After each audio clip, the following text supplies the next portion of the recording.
সুপ্রিয় শিক্ষার্থী বন্ধুরা, আসসালামু আলাইকুম। আপনারা সকলে নিশ্চয়ই ভালো আছেন।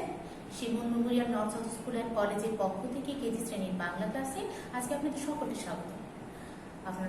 আপনাদের সাথে আমি আছি মোহাম্মদ মাহমুদা সিদ্দিকা মিলি, আপনাদের বাংলা মিস। তো কি ছোট্ট সোনামণিরা, আমরা ক্লাস শুরু করবো না? ক্লাস শুরু করার আগে কি আমরা একটু সতর্কতামূলক কথাগুলো জেনে নিই। আমরা করোনা সংকটকালীন সময়ে আমরা প্রতিদিনই বলে আসছি মাস্ক ব্যবহার করব বাইরে যাওয়ার সময়, আর হাত সাবান দিয়ে ধুবো কোনো কিছু খাওয়ার আগে এবং কোনো কিছু নাড়ার পরে। আর কি করতে হবে, আর বাইরে থেকে আসার পরে পরিষ্কার পরিচ্ছন্ন হতে হবে, তাই তো? আর পুষ্টিকর খাবার খেতে হবে শরীরের শক্তি বাড়ানোর জন্য, রোগ প্রতিরোধ ক্ষমতা বাড়ানোর জন্য। তো আসুন আমরা এখন একটা কবিতা আবৃত্তির মাধ্যমে ক্লাসটা শুরু করি। আজকে আমাদের কবিতা আবৃত্তি করব প্রার্থনা। প্রার্থনা কে লিখেছেন? সুফিয়া কামাল। তাহলে প্রত্যেকে প্রস্তুত হয়ে যান, দাঁড়িয়ে যান, ঠিক আছে? বলেন, প্রার্থনা লিখেছেন সুফিয়া কামাল।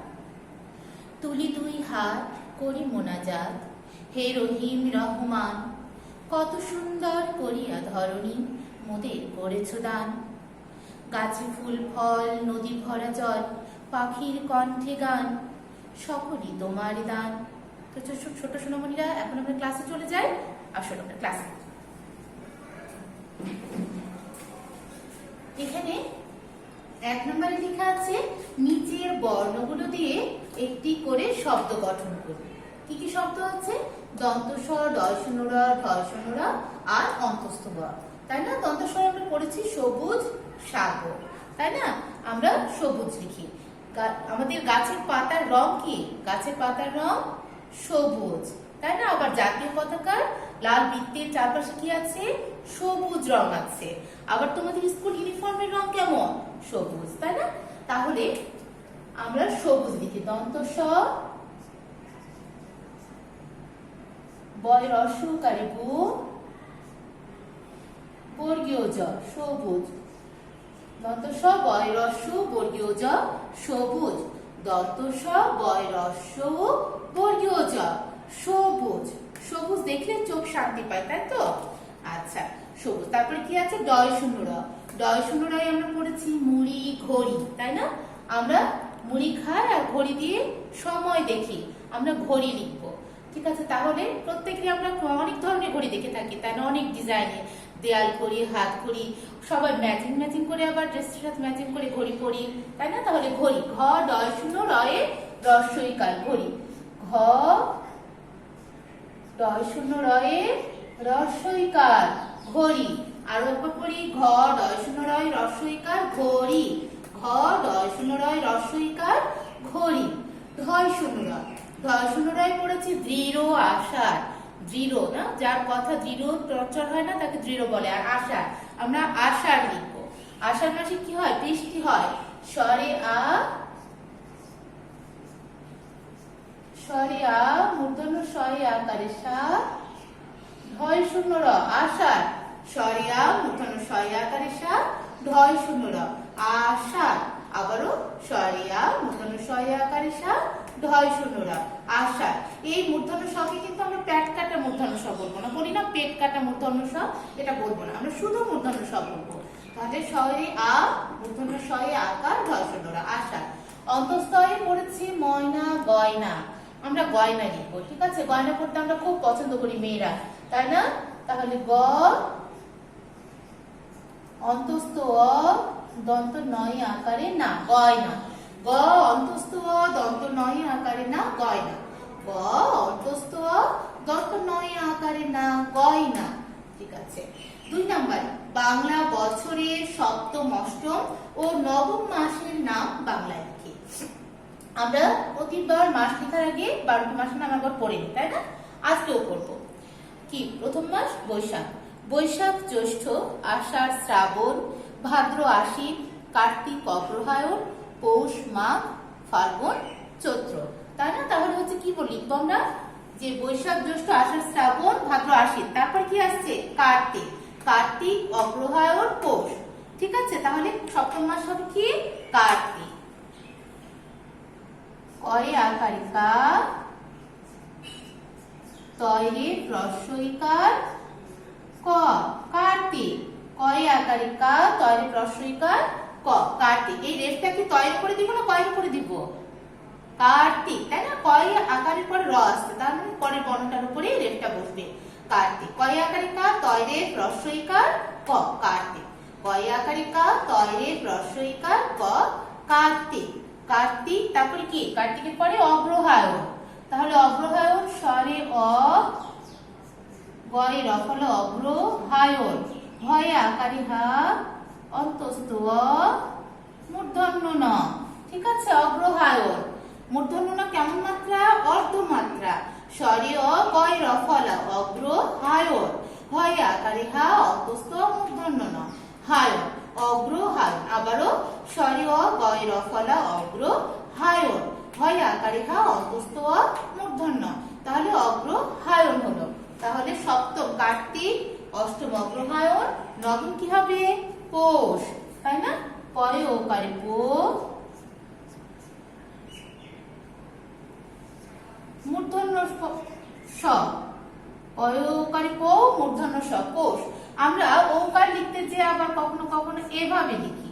হ্যাঁ, ওকার কিন্তু এভাবে হবে না, হবে হচ্ছে সোজা দাগ হয়ে ওপরে যাবে। ঠিক আছে, এটা হচ্ছে রাইট আর এটা হচ্ছে ভুল। তাহলে পৌষ, প ওকারে পো, মূর্ধন্য স, পৌষ। প ওকারে পো, মূর্ধন্য স, পৌষ। আমরা 3 নম্বরে চলে যাই। নিচের প্রশ্নগুলোর উত্তর দিই। ক নম্বরে, ফাহিম সর্বদা কেমন কথা বলে? ফাহিম সর্বদা কেমন কথা বলে? ফাহিম সর্বদা সত্য কথা বলে। আমরাও সত্য কথা বলার চেষ্টা করব, তাই না? তাহলে ফাহিম সর্বদা কেমনের অ্যান্সারে আসছে? সত্য। আর কথা বলে পরে দাঁড়িয়ে দেবো। তাহলে লিখে নিই আমরা ফাহিম। ফয়ে আকারে ফা, ভয়ে হ্রস্ব ইকার ম, ফাহিম সর্বদা। দন্ত স, বয়ে দয় আকারে দা, ফাহিম সর্বদা সত্য। দন্ত স, তয়ে জফলা, সত্য। এবার কথা বলে। ক, থয় আকারে থা, ব লয় আকারে লে, বলে। ফাহিম সর্বদা সত্য কথা বলে। তারপরে কি দিব? দাড়ি দিব। তাহলে কেমনের উত্তরে কি আসলো? সত্য। ফাহিম, ফয় আকারে ফা, হয় রস্বই ম, ফাহিম সর্বদা। দন্ত স, বয়ে দয় আকারে দা, সর্বদা সত্য। দন্ত স, তয়ে জফলা, সত্য কথা। ক, থয় আকারে থা, কথা বলে। ব লয় একারে লে, বলে। ফাহিম সর্বদা সত্য কথা বলে, দাঁড়ি।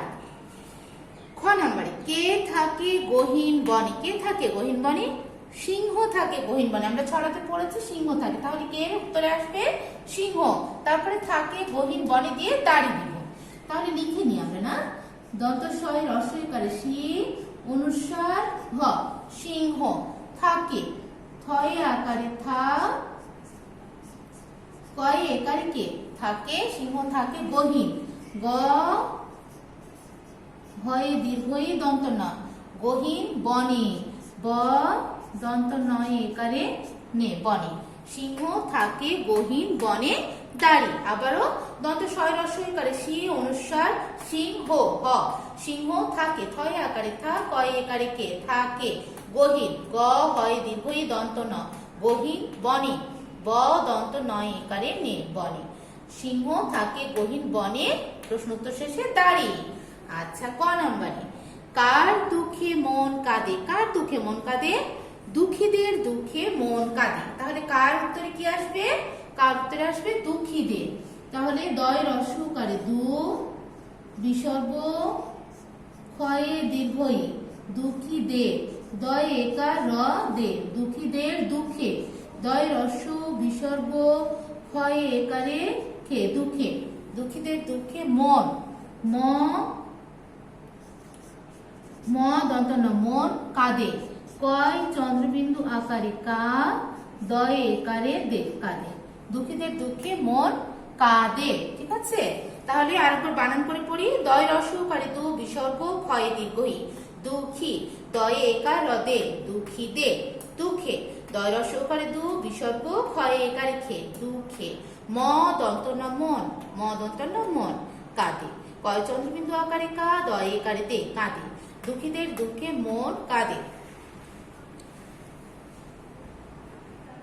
তাহলে এবার আমরা 4 নম্বরে যাই। 4 নম্বরে কি লেখা আছে? খণ্ডতা দিয়ে দুইটি শব্দ লিখি। তাহলে খণ্ডতা কি হবে? খণ্ডতায় আমরা পড়বো সৎ অসৎ, দন্ত স খণ্ডত সৎ আর অসৎ, সরি অ দন্ত স খণ্ডত অসৎ। আমরা সবসময় সৎ পথে চলবো, তাই না? সঠিক পথে চললে সৎ পথে চলা হবে। তাহলে সৎ, দন্ত স খণ্ডত সৎ, আর এখানে অসৎ, সরি অ দন্ত স খণ্ডত অসৎ, বিপরীত শব্দ হয়ে গেল, তাই না? সৎ অসৎ। তাহলে বানান করে আমরা পড়ে নিই। দন্ত স খণ্ডত সৎ, দন্ত স খণ্ডত সৎ। খণ্ডত হচ্ছে মাত্রাহীন বর্ণ বা মাত্রা ছাড়া বর্ণ। এই মাত্রাটা এখানে ঠেকানো যাবে না, এটা লেখার সময় অবশ্যই খেয়াল রাখতে হবে। দন্ত স খণ্ডত সৎ, অসৎ, সরি অ দন্ত স খণ্ডত অসৎ, সরি অ দন্ত স খণ্ডত অসৎ। খণ্ডত তাহলে কি? এটাও মাত্রাহীন বর্ণ, মাত্রা ঠেকবে না। আচ্ছা, এবার 5 নম্বরে সঠিক উত্তরের উপর টিক চিহ্ন দিন। তাহলে সঠিক উত্তরের উপর টিক চিহ্ন দিন। জলে কি ভাসে? জলে কি ভাসে? বাঘ, সিংহ, হংস। বাঘ সিংহ তো জলে ভাসতে গেলে তো মরেই যাবে, তাই না? তাহলে এখানে হংস ভাসে, তাহলে হংসে আমরা টিক দিয়ে দিই। হংসে আমরা টিক দিলাম মাঝখানে, খুব বড় টিক দিয়ে দিব না, যেন দেখতে খারাপ না লাগে। খ নাম্বারে কোন পথ ছেড়ে দিব? কোন পথ ছেড়ে দিব? অসৎ পথ, সৎ পথ, সরল পথ। কোন পথ ছেড়ে দিব? আমরা অসৎ পথ ছেড়ে দিব, তাই না? আমরা সৎ পথে চলবো, তাহলে অসৎ পথের উপরে টিক চিহ্ন দিব, অসৎ পথ ছেড়ে দিব। আমরা কার ছবি আঁকি? বোনের, বাবার, মায়ের। আমরা ছড়া অনুযায়ী কার ছবি আঁকি? আমরা মায়ের ছবি আঁকি। আমরা ছবি আঁকতে সকল বোনেরও পারবো, বাবারও পারবো, তাই না? সকলেরই আমরা ছবি আঁকতে পারি, কিন্তু আমাদের ছড়াতে আছে মায়ের ছবি আঁকি, তাহলে আমরা মায়ের উপরে টিক দিব। আমরা মায়ের ছবি আঁকি। কে পেঁচা ধরবে? চাচা, খাদু, দাদু, নানা, মা। কে? ছড়াতে কি পড়েছি? খাদু, দাদু, নানা পেঁচা ধরবে, তাহলে খাদু, দাদু, নানার উপরে টিক চিহ্ন। এবার 6 নম্বরে চলে যায়। নিচের ছড়াটি কবির নাম লিখি। ছুটি। ছুটি ছড়া কে লিখেছেন? রবীন্দ্রনাথ ঠাকুর, বিশ্বকবি রবীন্দ্রনাথ ঠাকুর, তাই না? আমরা বিশ্বকবিটা লিখবো না, শুধু রবীন্দ্রনাথ ঠাকুর লিখবো। লিখাটা লিখে নিই। র বয়ে দীর্ঘই, রবীন্দ্র দন্ত নয় দয় যুক্ত রফলা, রবীন্দ্র নাথ দন্ত নয় আকার থ নাথ, রবীন্দ্রনাথ ঠাকুর, ঠয়ে আকারে ঠা, কয় রসকারে কু, র ঠাকুর, রবীন্দ্রনাথ ঠাকুর। তাহলে আরো একবার বানান করে পড়ি। র বয় দীর্ঘইকারে বি, রবি দন্ত নয় দয় যুক্ত রফলা, রবীন্দ্র নাথ দন্ত নয় আকার থ নাথ, রবীন্দ্রনাথ, থয়ে অর্ধমাত্রা আছে, হ্যাঁ?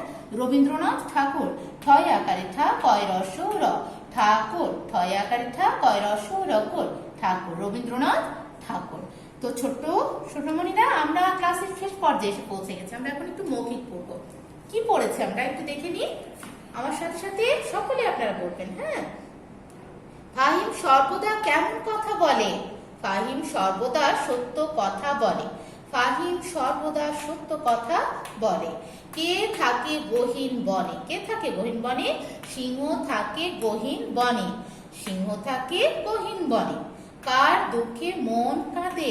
কার দুঃখে মন কাঁদে? দুঃখীদের দুঃখে মন কাঁদে। দুঃখীদের দুঃখে মন কাঁদে। ছুটি। ছুটি ছড়া কে লিখেছেন? রবীন্দ্রনাথ ঠাকুর। ছুটি ছড়া লিখেছেন রবীন্দ্রনাথ ঠাকুর।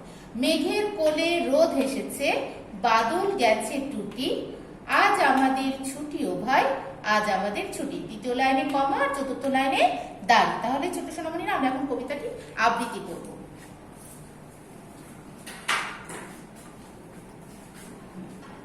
ছুটি লিখেছেন রবীন্দ্রনাথ ঠাকুর। মেঘের কোলে রোদ এসেছে, বাদল গেছে টুটি, আজ আমাদের ছুটি ও ভাই, আজ আমাদের ছুটি। আরো একবার, সকলে প্রস্তুত? ছুটি লিখেছেন রবীন্দ্রনাথ ঠাকুর। মেঘের কোলে রোদ এসেছে, বাদল গেছে টুটি, আজ আমাদের ছুটি ও ভাই, আজ আমাদের ছুটি। তো ছোট্ট সোনামণিরা, আজ এ পর্যন্তই। আপনারা ভালো থাকেন, সুস্থ থাকেন। আসসালামু আলাইকুম।